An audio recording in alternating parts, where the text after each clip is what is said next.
Hello, sir. I am Rishabh Avasthi, and I am going to, present this assignment one of principle of communication. And so, let's move on to the problem statement. So, the problem that was given to me is, how does a carrier frequency offset at the receiver affect the performance of a AMD modulator for the following systems?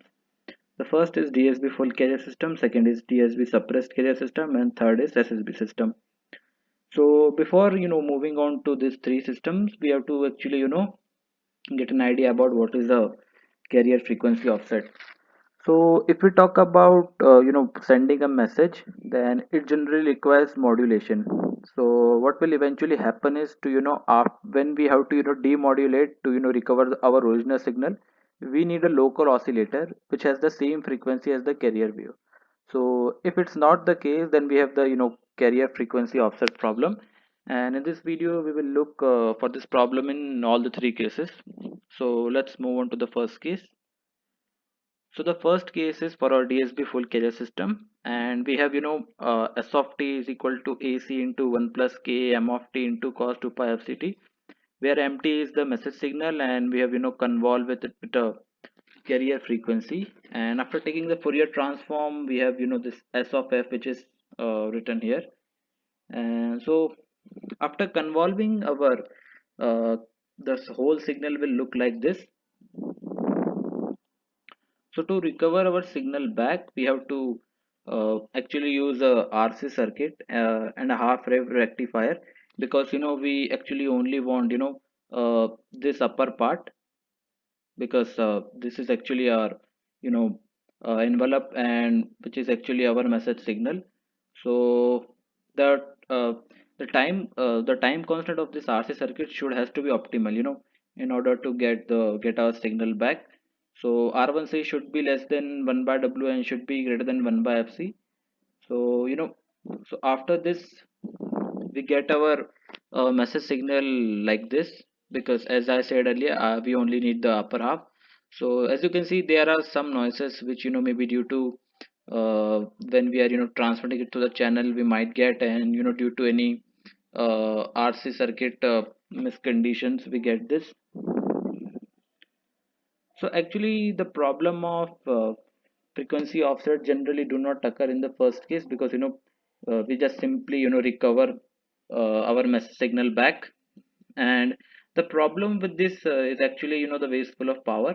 What we are doing essentially is we are just sending the carrier wave frequency with the message signal, which is the carrier wave is not actually doing anything, just it is only doing modulation. So actually we are losing lot of power here, and due to which, I mean, we will see in the next case like what we can do to avoid this. And the second problem is the the wasteful of bandwidth. So as you can see in the diagram here, we have actually these two identical bands. So it actually contains the same information. So what if we can send only this upper sideband? So we will see this in the third case. So yeah, the problem of carrier frequency offset, it will not occur in the first case. Now if we talk about the second case, we have our message signal convolved with C of t as AC cos of 2 pi f c t m of t. And after taking the Fourier transform, we have this signal. And so yeah, you can see like this is our S of f, which is the transmitted signal. And so what we will do in this case is we have a local oscillator here. And first I will assume that the frequency of this local oscillator is same as the carrier signal frequency, which is FC. So in that case, I will convolve this with the the incoming signal, and I will get the VTS half of AC dash cos of 4 pi FCT plus phi m of t plus half of AC dash cos of phi mt.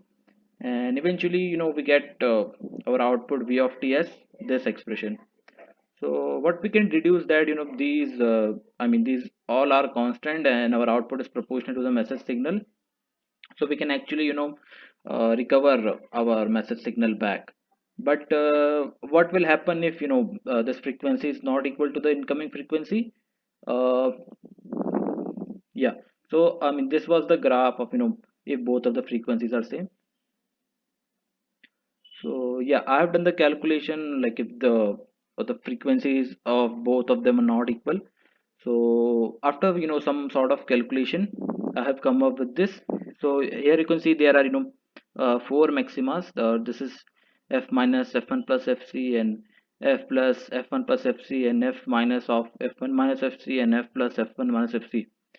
So if you can see, we have this four maximas here, and we can't actually, deduce the message signal out of this, because we actually don't know, like, uh, there can be, many possible ways to uh, recover the signal. And if the, f1 is equal to ft, we have this the case, and we can, easily recover the signal as it is proportional to the output. So for this system, as I previously discussed, in this case, like, we have this, the symmetric bands. And what if we actually, use only one band to, so that we can overcome the second problem. So what we'll do, we'll, just convolve with it HF, and this is a low pass filter, and the S of F will look something like this. And after some calculation, we get v of t as ac dash of 2 m of t. And in that case also, you can see message signal is proportional to the output. And this is the case where, where I have assumed the frequencies are equal. And but what's the case when the frequency is not equal? So I have done the calculation for the same, where we have S of f is equal to ac by 2 m of f minus fc plus m of f plus fc into m of f. And after some sort of calculation, you can see we get some, this complex expression, and we can't really, know what was our message signal. So eventually what has happened is, we have lost the message signal. And so yeah, these are the three cases for which, we have seen what are the effects of uh, frequency offset in the three cases. So yeah, I hope, I'm able to explain the problem, the solution of this problem really well. And hopefully, I mean, uh, thank you, sir. I mean, thank you, sir, for listening this.